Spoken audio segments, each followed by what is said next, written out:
You're talking about short notice when you enrolled our son without my permission? Stacy, you enrolled our son. You enrolled him without my permission. I had no choice. I had no choice. I had no choice. You did it behind my back. What was I supposed to do? And unenroll him? You were good with the assessment. No, I didn't. You didn't ask me nothing. Assessment and enrolling him without my permission are two different things. You checked out his school his first day. Darian, stop acting like you didn't do anything wrong. You enrolled him on my visitation days. You have a court order to abide by. So I'm working with you.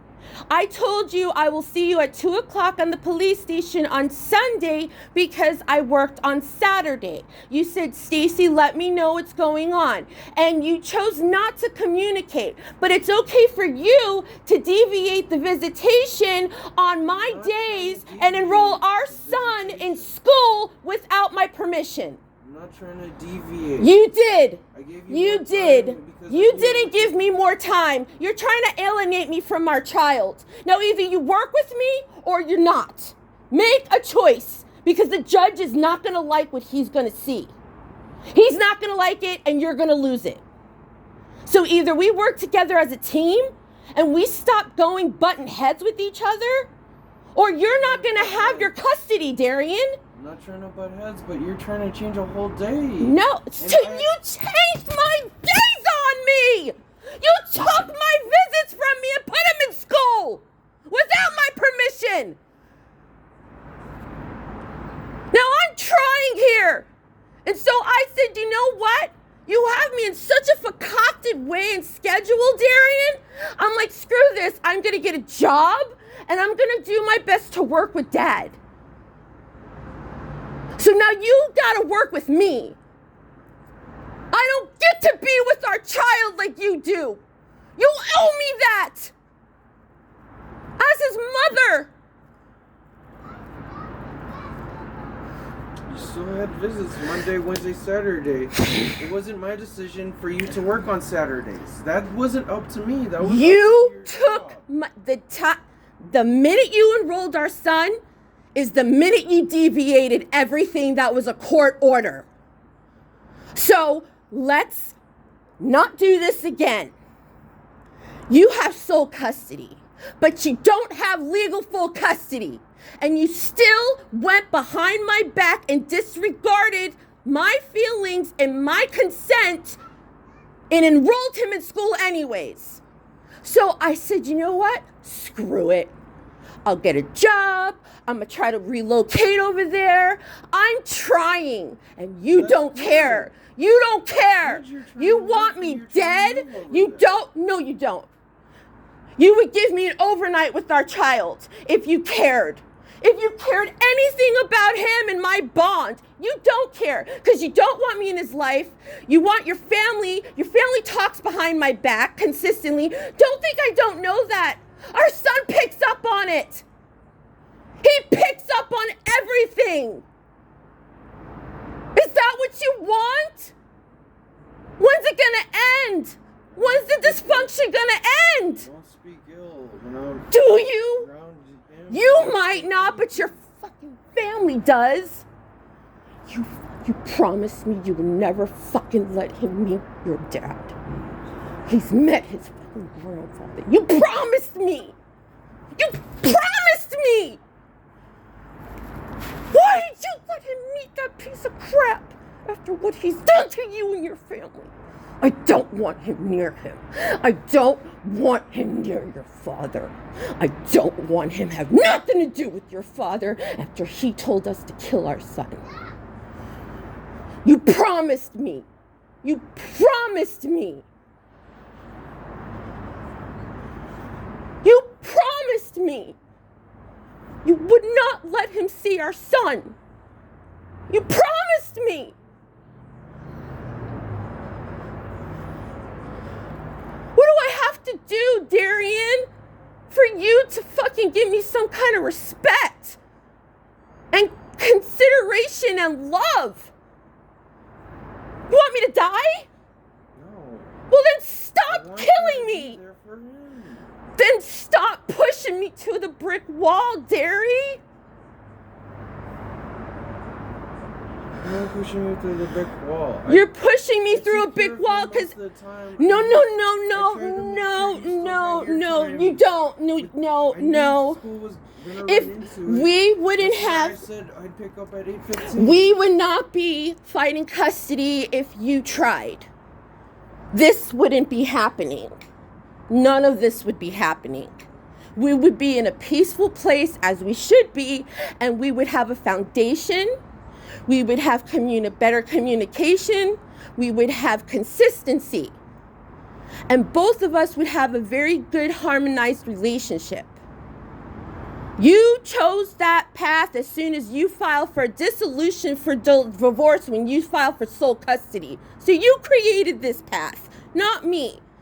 I was consistent and I reached out to you even though you left us homeless and abandoned me and your son.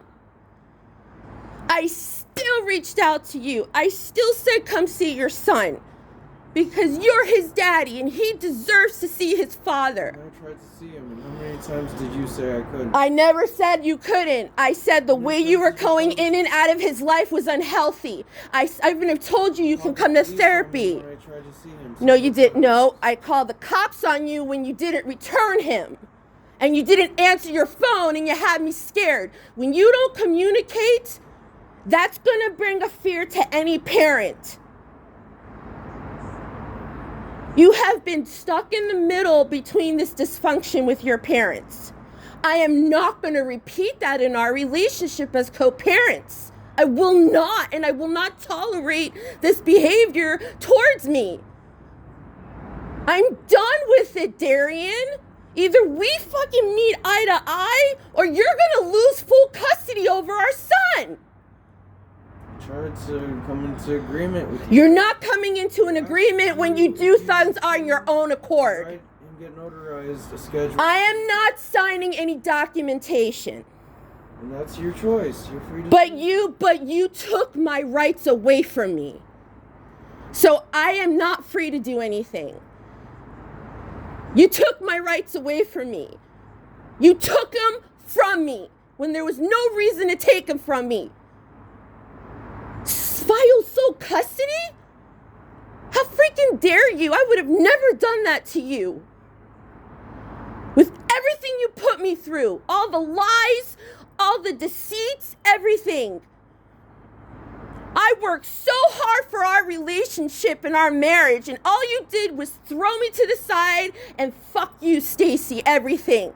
I went through everything for you. I sacrificed everything for you. I served in that goddamn fucking military with you. Putting up with the bullshit of your fucking command and the fucking accusations. Now I know why. Because you were talking bad on me. I'd never talk bad to you. No. Everybody else did. And where did they get that from? You put me through hell and back again.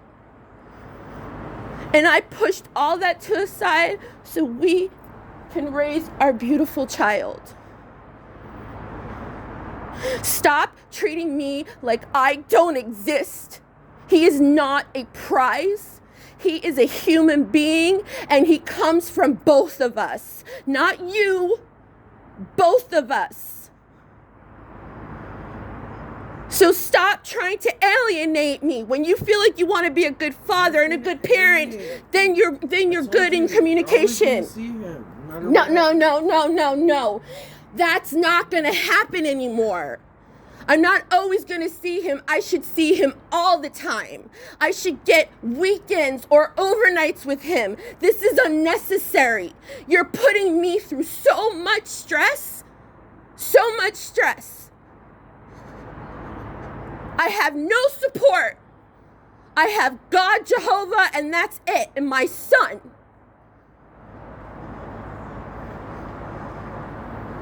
Now you could either work with me and stop working against me, or it's going to be a nasty fucking outcome in the courts. Because all this is going to boil down on you. Not me. You. So we can either work together and show the judge that we can work together as a team. Or it's not going to be how you would like it to be. It's not going to be how I would want it to be. Because I want him to have both of us. That's what I want too. Well, then you need to start sharing him more with his mother. Because every time, the whole time I had him, I talked about you. I showed him pictures of daddy and him. I made sure he knows his daddy. And all you did was alienate me and took him without even communicating. You don't do that to a person. You don't do that to a woman. You don't take someone's child and then not bring him back. You have any idea what the fuck you put me through emotionally and mentally? Do you have any idea how much that hurts?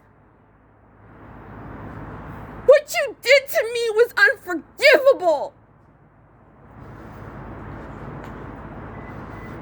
I'm a good person. I'm a good woman.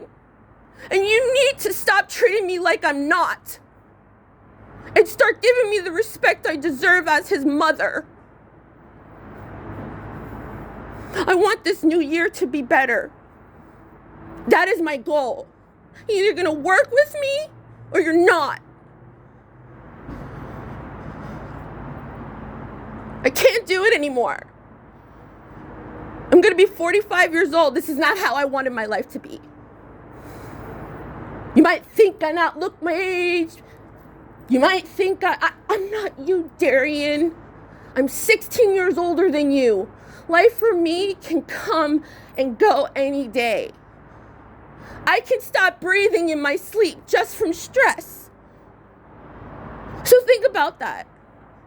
Think of what you've endured on me. Do you want him to lose me? No, I want you around while he's growing up. Then stop leaving me out. We need therapy.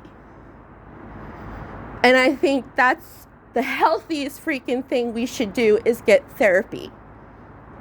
Because that little person in there, our child, the love of our life, he's not going to see this. He's not going through this fucking emotional roller coaster that you put me through during our pregnancy, after our pregnancy, after the car accident, and so forth and so forth. This cycle has to stop, and it has to start with us.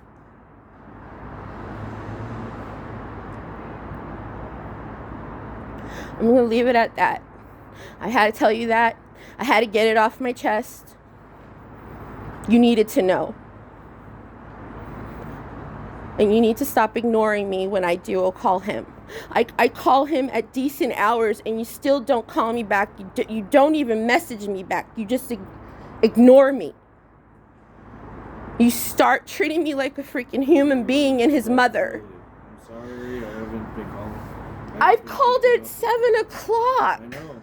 There's been days we've been knocking out at 7 just because I've had to get up earlier. Okay, well, I have to be at work by 6 a.m., so I have to get up earlier than you. I have to wake up sometimes at 2 or 3 when we're doing shutdowns for the places, okay? It sucks, but I have to wake up at 2 or 3, so we have to go to bed. Well, I have to make sure he's ready, and then I have to go to bed at like 6, earlier, like 5. It's not very often it happens, but I have another one coming where it's like on Monday, it's like we have to be there for a shutdown. I have to be there at 2 or 3 in the morning whenever they decide. So where do you take him? He has to go early, but he's usually asleep for daycare. But he stays sleeping. He just wakes up and it's like a normal day for him. But I'm working at like 2 or 3 in the morning. He looks so fucking tired, Darian. That's when I'm hoping to take him home and just go take him straight to bed when we get home. He's had his bath. And there's been days where I pick him up from here. It's like 8:15. We get home there was traffic. I'm getting there 9:15, 9:30. It's like sometimes I forget to duo you or check. But I duo you because I know that. But I try to do it at decent hours because I know his bedtime's 9 o'clock. I know. But I'm saying, sometimes it's not when I pick him up from you. Sometimes on the days when you don't, where it's like a Tuesday or Thursday. It's like maybe we were up at like 4 in the morning and I had to go to work at 5. It's rough, but it's something I have to deal with. I mean, Darian, you were in the service. It's kind of what they put you through then. I know. At least you get to sleep a little bit. I know. You didn't get to sleep a whole lot then. I know, I'm fine. But I rely on you to look after him on Mondays and Wednesdays. Especially when I'm going to be starting college classes this next year. I can only do it on the days you're looking after him, Monday, Wednesday. But instead, I'm going to be working from like maybe 6 in the morning till like 4. And then 4, I have to go into my college class. And it's going to be another 4 hours. And then I'm going to be leaving at like 8 or 8:30. So why don't you just leave him over here when I'm not working the next day? And then when I'm about to go to work, I could either meet up with you there or drop him off at Sherry's. I mean, we have to talk about this. We just have to communicate about our schedules. Even if it's like a string of days, like 2 or 3 days I forget to duo you, I'm not trying to block you out. It's just me and him. We're trying to get as much sleep as we can, honestly. Well, Sherry has sick babies over there. Did she tell you that? No, was this today she told you? No, they've been sick for a while. The babies, the newborns that she has, they've been sick for a while. And I have pictures of him with his cheeks red as hell. His head was soaking wet and hot. His feet were even hot. Can you keep him in a sweater inside? If they have the heater going and he still has a sweater on, it's going to be rough. No, he actually... If I have to go take him right